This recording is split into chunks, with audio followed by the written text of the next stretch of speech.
Disclaimer: it's inspired by reality, shaped by imagination. The studio lights glared, and the audience's laughter carried a nervous edge. The View had seen plenty of fiery debates before, but today was different. Sitting across from Joy Behar was Ricky Gervais, the British comedian known for his unapologetic humor and his refusal to ever say sorry for a joke. Whoopi Goldberg opened the segment with a grin and said she knew what was coming. "All right," she said, "let's talk about it. Has American comedy gone too far?" The audience murmured, already bracing for impact. Joy leaned in with that familiar mix of sarcasm and control. "Well, Ricky," she said, "you've built a career on offending people. Don't you think times have changed? Maybe the world just isn't laughing at the same things anymore." Ricky smiled, a small, knowing smirk. "Oh, I think people are still laughing, Joy. It's just that now they're told they shouldn't." The crowd reacted instantly, half cheering, half gasping.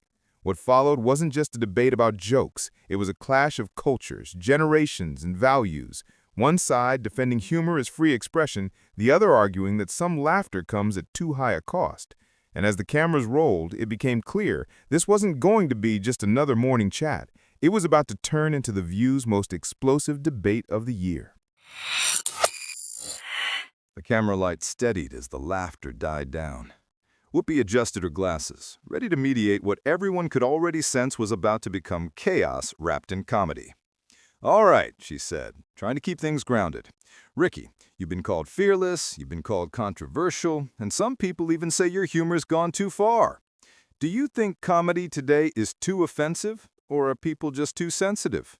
Ricky leaned back, his British cool unshaken. "Comedy isn't too offensive," he said plainly. "People have just forgotten how to laugh at themselves. That's the problem. We've mistaken being offended for being morally right." The crowd chuckled and clapped, already hooked. Joy Behar, never one to let someone else take the punchline, leaned forward. "Come on, Ricky. There's a difference between telling jokes and punching down. You've made fun of religion, celebrities, even the disabled. Don't you think comedy should evolve with the times?" Ricky didn't flinch. "Comedy has evolved, but evolution doesn't mean censorship. The moment you tell comedians what they can or can't joke about, you kill the art. It's like painting, but with words. You can't paint if someone's holding your hand the whole time." Sonny Hostin jumped in, measured as always. "But Ricky, isn't there a line between free speech and cruelty? If humor hurts people who already feel marginalized, doesn't that make it less about laughter and more about power?" Ricky smiled. "I get that argument, Sonny, but the beauty of comedy is that it's honest. It's supposed to challenge power, stupidity, hypocrisy, all of it. If I make a joke about something uncomfortable, it's because that discomfort already exists. I'm not creating it, I'm just shining a light on it." Joy interrupted sharply. "Yeah, except you're not always punching up. You're mocking people who can't defend themselves. That's not brave, that's cheap." The audience reacted with a soft "ooh." Ricky raised his eyebrows, amused. "Joy, everyone's fair game in comedy, including me. If I make fun of someone, it's not out of cruelty, it's out of truth. And let's be honest, if a joke ruins your day, you probably needed one." The audience laughed louder this time. Joy forced a smile, but her jaw tightened. Whoopi jumped in before it got too heated. "Look, here's the thing," she said. "Comedy used to be the one place people could say the unsayable. George Carlin, Richard Pryor, they didn't pull punches. Now it feels like comics are walking on eggshells just to survive online." Ricky nodded. "Exactly. We've replaced laughter with outrage, and outrage has become a sport." Joy shot back. "Maybe that's because outrage comes from people who are tired of being the punchline. You can't keep saying it's just a joke when the same people are always the target." Ricky leaned in, his voice calm but cutting. "You know what's funny? The same people who say comedy should be kind don't seem to mind being cruel when it's someone they disagree with. Everyone wants free speech until someone uses it." That landed hard. Even Sonny, who often sided with empathy, couldn't help but nod slightly. Ana Navarro, sensing the tension, tried to lighten things up. "So, Ricky, if you had to make a joke right now about this whole conversation, what would it be?" Ricky chuckled. "I'd say we're proving my point in real time. Half the table's laughing, the other half's offended. That's comedy." The audience broke into applause. Whoopi leaned back, grinning. "You're not wrong there." But Joy wasn't done. She gestured toward him, her tone turning more direct. "You're acting like you're some kind of truth teller, but what if your version of truth just normalizes being mean? What if the real bravery is knowing when not to joke?" Ricky didn't raise his voice. He didn't need to. "Then we're not comedians anymore. We're PR representatives. Comedy isn't about being safe, it's about being real. And sometimes the truth hurts, but that's why people laugh, because it's honest." The silence that followed wasn't comfortable, but it was powerful. Whoopi, always reading the room, spoke with quiet gravity. "I think what we're seeing here is the bigger question. Can comedy still be raw and real in a world that's gotten so careful? Or has the audience changed so much that honesty feels like an attack?" Ricky smiled faintly. "Maybe both. But if honesty offends you, maybe the problem isn't the joke, it's the mirror." That line drew loud applause, the kind that rolls through the studio in waves. Joy didn't clap. She just crossed her arms, watching him with that sharp, amused stare that said, "This fight isn't over yet." And she was right, because while the audience was laughing, the tension at the table was only just starting to boil. The applause faded, but the energy in the room didn't. It hung there, like static, buzzing between the two sides of the table. Joy Behar adjusted her note cards, giving Ricky a look that was part grin, part warning. "All right, Ricky," she said, her voice smooth but pointed. "You've made your case for honesty. But let's talk about responsibility. You say comedy's about truth, but what if your truth causes harm? What if that mirror you talk about is aimed at people who've already been laughed out of the room?" Ricky smirked. "If your only goal in life is to avoid being offended, you're going to have a boring life. Comedy isn't supposed to make everyone comfortable. It's supposed to make everyone think." Joy leaned in. "You say that, but sometimes it just sounds like an excuse to say anything without consequence. Freedom of speech doesn't mean freedom from accountability." Ricky raised an eyebrow. "And who decides what accountability looks like? Twitter? Some PR intern at Netflix? Once you start letting people vote on what's funny, you end up with nothing but knock-knock jokes." The audience laughed at that, but Joy wasn't amused. "I'm serious, Ricky. You've had backlash for things that went beyond edgy. They were cruel. Making jokes about religion, gender, weight, mental health. These aren't just topics. They're people's lives." Ricky didn't back down. "And comedy has always been about people's lives. It's how we talk about the things we're not supposed to. It's how we take power away from fear. If you can't laugh at something, it owns you." Whoopi jumped in, keeping the peace but clearly intrigued. "You know, there's something to that. Laughter is how people survive things. You think about Lenny Bruce, Joan Rivers, they made pain funny because it was real." Sonny slightly nodded, but countered. "But Whoopi, times were different. Now, with social media, jokes travel faster and hit harder. When someone's the butt of a joke today, it's not just a comedy club. They're getting dragged by millions of people online. The scale of harm is different." Ricky nodded politely. "Sure, but that's not the comedian's fault.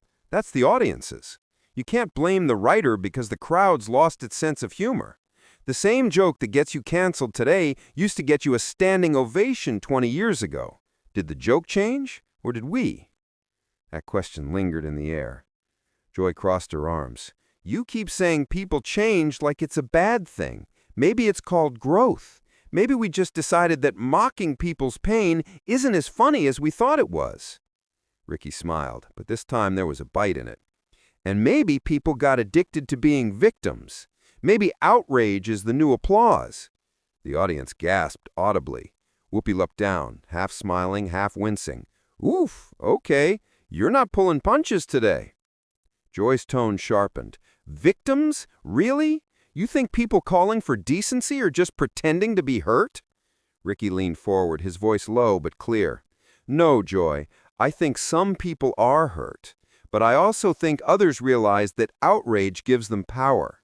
They can silence a joke, cancel a show, destroy a career, all without listening to context. That's not compassion, that's control." The studio went silent again. Sonny tried to cut the tension, but, "Ricky, you talk about control. Don't you think comedians also have power? You stand on stage, you have a mic, and people listen. That power should come with awareness." Ricky nodded. Of course. Awareness, not fear. If I stop telling the truth because I'm scared someone might cry on Twitter, I'm not doing my job. Joy smirked. Or maybe you're confusing cruelty with courage. Ricky didn't blink. And maybe you're confusing comfort with progress. That line hit the air like a cymbal crash. The crowd reacted, some clapping, some booing. The debate had officially tipped from polite disagreement to philosophical war. Whoopi, sensing both the danger and the gold for TV, leaned forward. You know, I've been in this business long enough to see how cycles repeat. Every generation thinks the next one's too soft, and every new generation thinks the old one was heartless. Maybe we're both right. Ricky nodded thoughtfully. Probably. But I still think the one thing we can't lose is the ability to laugh at ourselves. The second we stop doing that, we lose empathy, not gain it. Joy raised an eyebrow. Empathy? You think laughing at people's pain builds empathy? Ricky gestured calmly. No, I think being able to laugh about pain means we've survived it. There's a big difference. For a brief moment, the tension softened. Even Sonny seemed to consider it. But Joy, ever the provocateur, wasn't ready to yield. Okay, then tell me this. She tapped her cards. If a joke offends half the audience, isn't that proof that it missed the mark? Ricky chuckled. If a joke offends nobody, it probably wasn't worth telling. That line drew a wave of laughter and applause. Anna Navarro, amused, leaned toward Joy. You walked right into that one. Joy rolled her eyes, but smiled. Yeah, look, I get it. Comedy's supposed to be risky, but can't we evolve without being cruel? Can't we be funny without turning people into targets? Ricky's tone softened slightly. Sure, but who decides what's cruel? Comedy is subjective. What makes one person laugh might make another cry. The job isn't to please everyone, it's to be honest. Wookie looked around the table, sensing the energy cresting again. So maybe what we're really arguing about is the purpose of comedy itself. Is it to comfort or to challenge? Ricky smiled. If it's doing its job, it does both, sometimes in the same sentence. The audience cheered again, sensing the weight of that truth. Joy exhaled, half smiling, half surrendering for the moment. You're good, I'll give you that. You twist it all back to poetry. Ricky grinned. Comedy is just philosophy with punchlines, Joy. She smirked. Yeah? Then what happens when the philosophy stops being funny?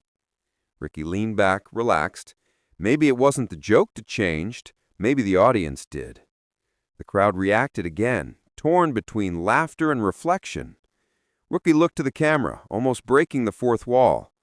Well, folks, I think it's safe to say the gloves are off. The audience clapped, the panel looked charged, and Joy's eyes narrowed with the kind of look that said she wasn't finished, not even close.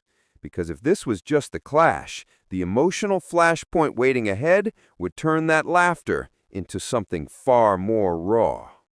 The studio lights seemed brighter now, harsher even. The smiles at the table had thinned to professional masks, and the laughter that once broke the tension no longer came so easily. Ricky leaned forward, elbows on the table, eyes locked on Joy. He wasn't angry. He looked disappointed. Joy, he said quietly, you keep saying comedy has to evolve, but what you're really saying is it has to obey. That's not evolution, that's fear, and fear never made anyone laugh. Joy straightened, her expression hardening. Oh, come on, Ricky. You act like comedians are victims. You're rich, famous, and you get to say whatever you want. The people who complain about your jokes, they're the ones who don't have a platform. They're the ones who actually feel the sting of your words. Ricky nodded slowly, almost respectfully. I get that, but you're assuming my job is to make everyone feel good. It's not. My job is to tell the truth as I see it, even when it makes people uncomfortable, especially then. The audience murmured, caught between admiration and unease. Sonny leaned in, her voice soft but pointed. But Ricky, can't truth coexist with kindness? Can't comedy provoke without hurting? Ricky looked at her, thoughtful. It can, but kindness and censorship aren't the same thing.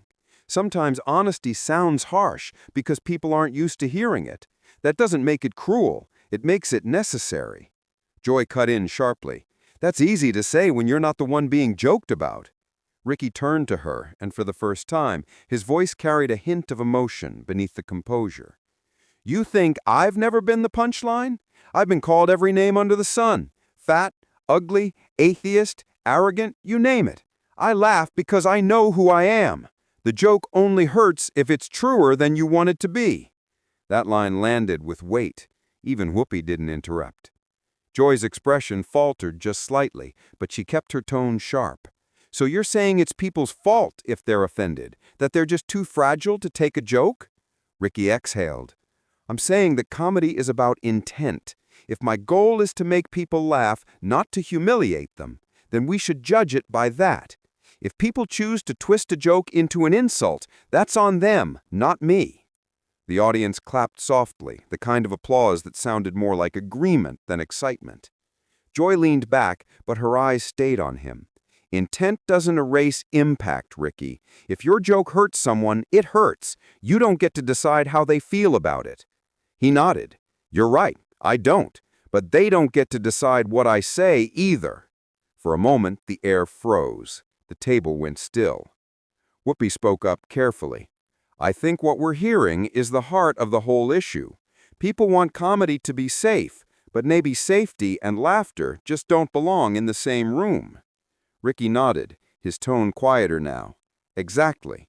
Comedy's like a pressure valve. It lets people release pain through laughter. The moment you close that valve, everything builds up. Then we start taking everything too seriously, including ourselves. Sunny folded her hands. But there's a fine line between releasing pain and deepening it. Ricky looked at her, his tone soft but sincere.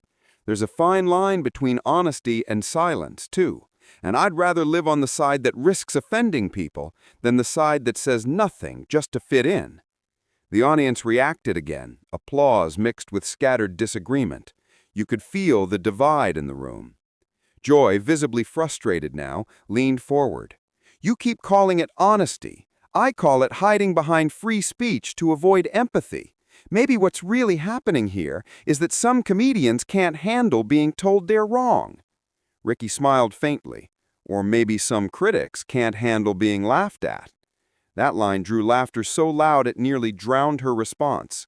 Joy forced a smile, but her eyes flickered. For a moment she looked more human than combative, more hurt than angry. Whoopi saw it.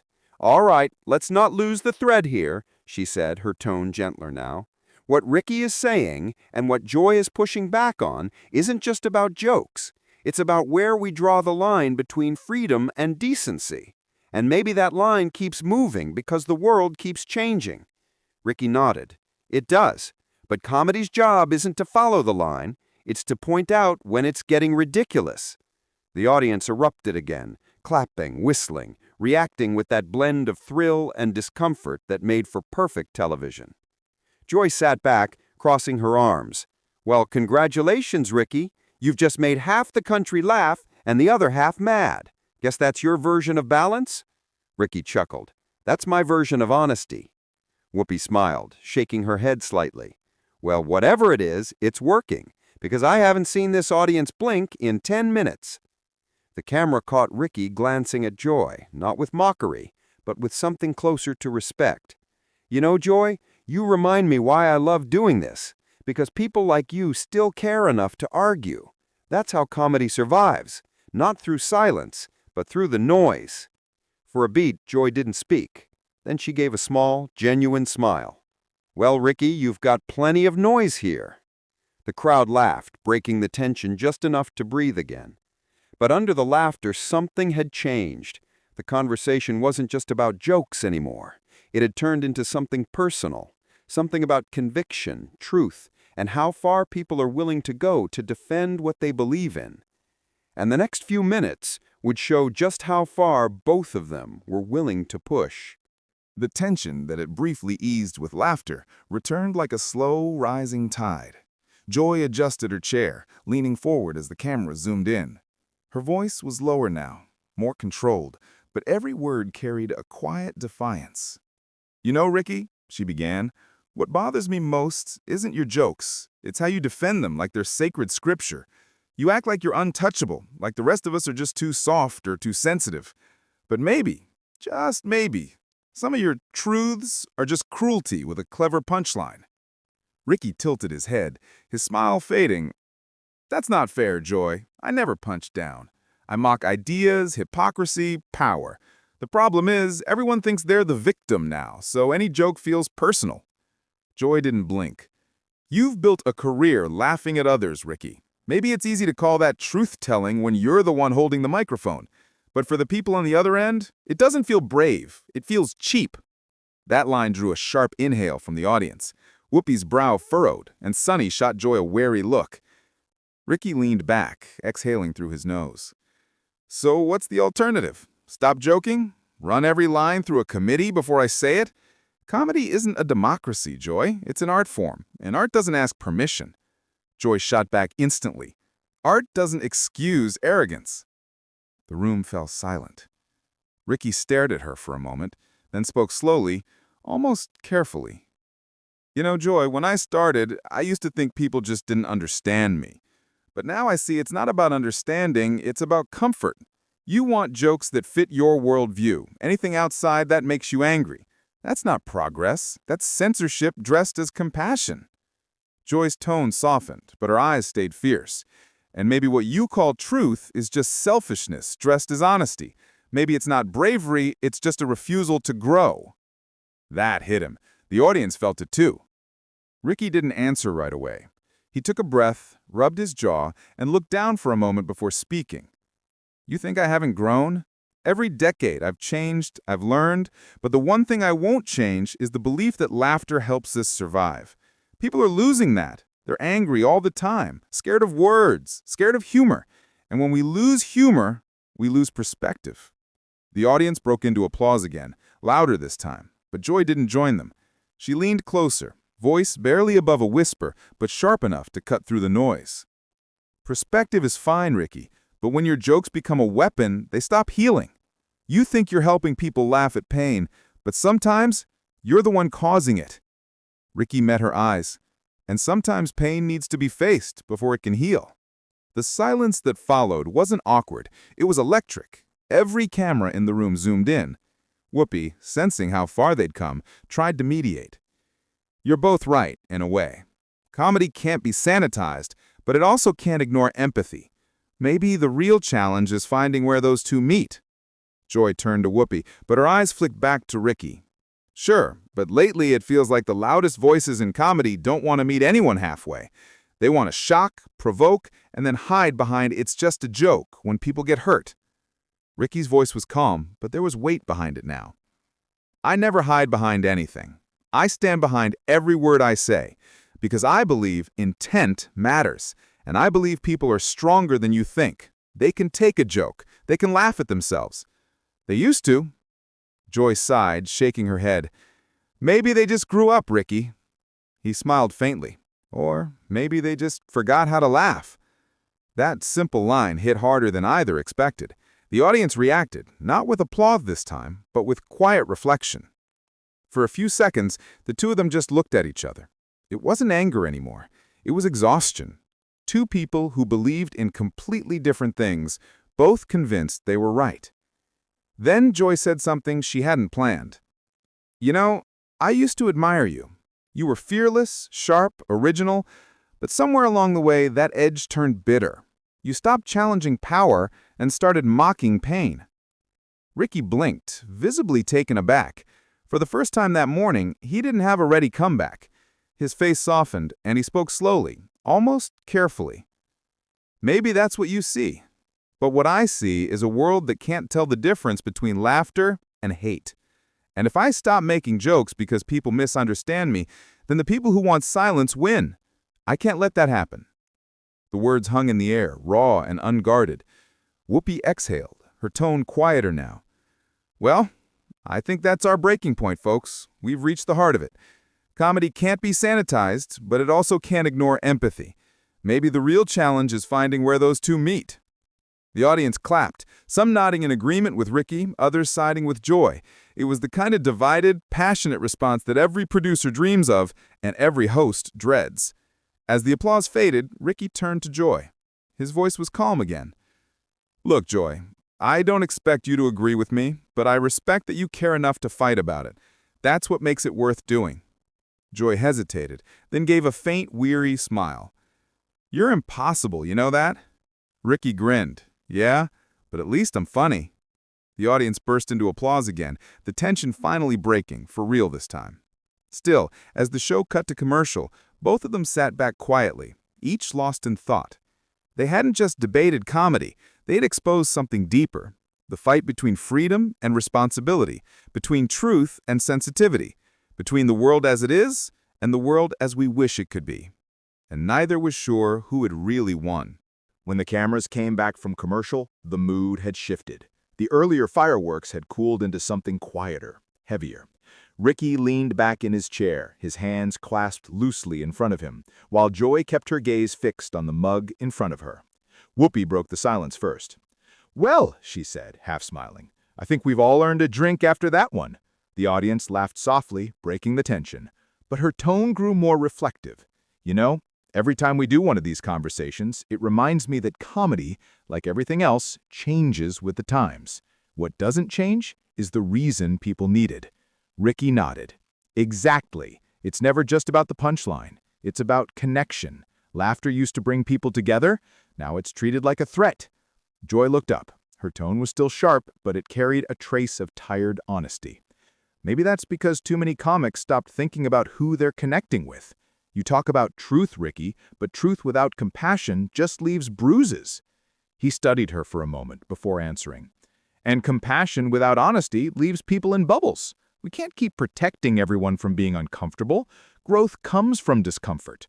Joy's reply was quiet. "So does pain." That line hung there for a moment. Whoopi leaned forward, elbows on the table. "Maybe the problem is we expect comedy to carry the weight of the world. Some people want it to be kind, others want it to be fearless. But maybe it can be both. Maybe the best comedians are the ones who know when to sting and when to soothe." Ricky nodded slowly. "That's fair. I don't want to hurt anyone, but I also don't want to lie. Sometimes the truth sounds cruel because we've forgotten how to hear it." Joy tilted her head. "Or maybe we've just gotten tired of cruelty being sold as truth." The two locked eyes again, but this time there was no heat, just recognition. The debate was over. What remained was mutual exhaustion and maybe, somewhere deep down, mutual respect. Ana Navarro finally spoke up, her tone thoughtful. "I think comedy is supposed to reflect who we are, and right now, who we are is divided. Maybe that's why everything feels more offensive. We're not laughing together anymore." Sunny nodded. "We're all living in our own echo chambers. Comedy used to be the one place everyone could gather, even if they didn't agree. Now it's like each side has its own version of funny." Ricky smiled faintly. "Yeah, and the middle grounds disappeared." Joy gave a small, rueful chuckle. "Maybe that's where the real jokes used to live." The audience laughed softly at that, an unexpected moment of unity. Rookie took that cue to close things out. "Well, folks, I think what we saw today is that comedy still matters because it makes us talk, even when it hurts. Ricky, Joy, you two went toe-to-toe, and I think everyone watching felt something real." Ricky turned toward Joy. "I appreciate the challenge, honestly. Conversations like this remind me why I do it. If I can make people think, even if they get mad, then I've done my job." Joy smiled just slightly. "And if I can make you question yourself, maybe I've done mine." He laughed. "Touché." The crowd applauded warmly, not the divided, nervous applause from before, but a genuine one. There was relief in it, and maybe even admiration for both sides. As the music swelled and the credits began to roll, Wookie wrapped it up. Whether you think comedy has gone too far or not far enough, one thing's for sure, it still hits a nerve. And maybe that's the point. Ricky gave a little wave to the audience, but his face carried a trace of reflection. Joy, too, seemed quieter than usual, staring out toward the cameras as if still turning the conversation over in her mind. Backstage later, the two crossed paths briefly. Joy extended her hand and said, "For what it's worth, I don't think you're heartless, just reckless." Ricky smirked. "And I don't think you're humorless, just cautious." They both laughed, an honest, tired laugh. It wasn't agreement, but it was enough. Because for all their differences, they'd done something rare on television that day. They'd stopped pretending. And as the lights dimmed and the stage emptied, one truth lingered. Comedy, like truth, only matters when it dares to make people feel something. If you liked this powerful moment, make sure to subscribe for more celebrity clashes, emotional showdowns, and unforgettable TV moments. Drop a comment below. Has American comedy gone too far or just far enough?